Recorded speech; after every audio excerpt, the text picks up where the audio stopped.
Yung mga palalabs, dito ako ngayon sa Kuwait City. Dito ako sa Old Salmiya. Yung mga ano.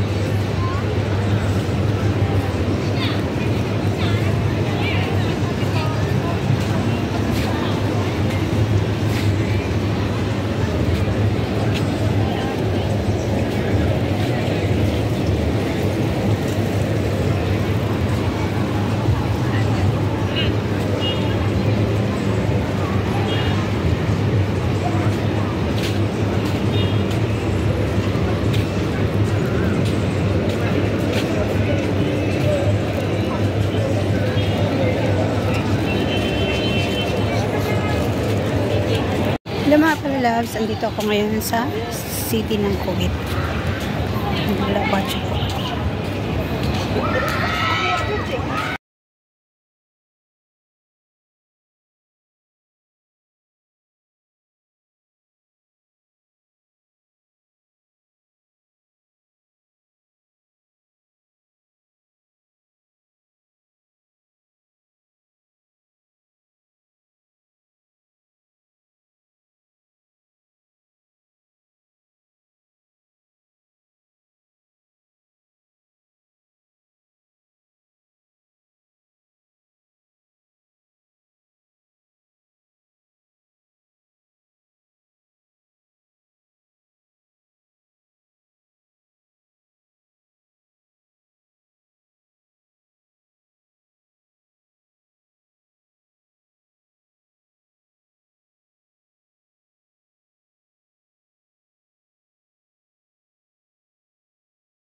Good evening, Kuwait. Dito kami ngayon mga OFW na kababayan namin. Oh, hello.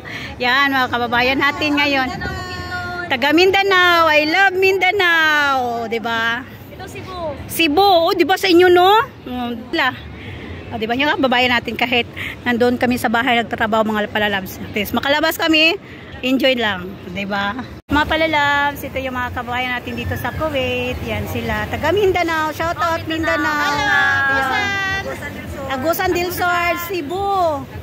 Bukidnon. O, diba? Shout out nyo sa pamilya nila. Sana okay lang kayo dyan sa Pilipinas. Kasi kami dito sa Kuwait, okay lang kami. O, diba? Smile. Enjoy lang. Enjoy lang. O, diba? Once a month na makalabas kaming mga enjoy lang. O, yan na kami mga. Ibang palalaos. Ganyan lang talaga ang buhay namin dito sa ibang bansa. O, diba? Kahit mahirap man, pero sa bagay, lang namin sa tawa, o, diba? Pero kahit mga stress kami, pero hindi kami halatang stress. Blooming pa rin. Mga Bisaya, basta Bisaya, guwapa. Basta Mindanao, guwapa. Guwapahon mo ng mga Mindanao. O, diba? Yan. Makikita na kayo sa live ko ha, sa YouTube ko. O, diba? Shout out nyo sa inyong pamilya. Lahat ng mga pamilya nila dito, okay lang sila ha. Huwag kayo mag-alala na okay lang mga kababayan natin dito sila. Relax muna. Relax lang muna kami. Oh, kasi kami, malapit na kaming uuwi. Inshallah. Nag-edit lang ko, i-edit ko lang.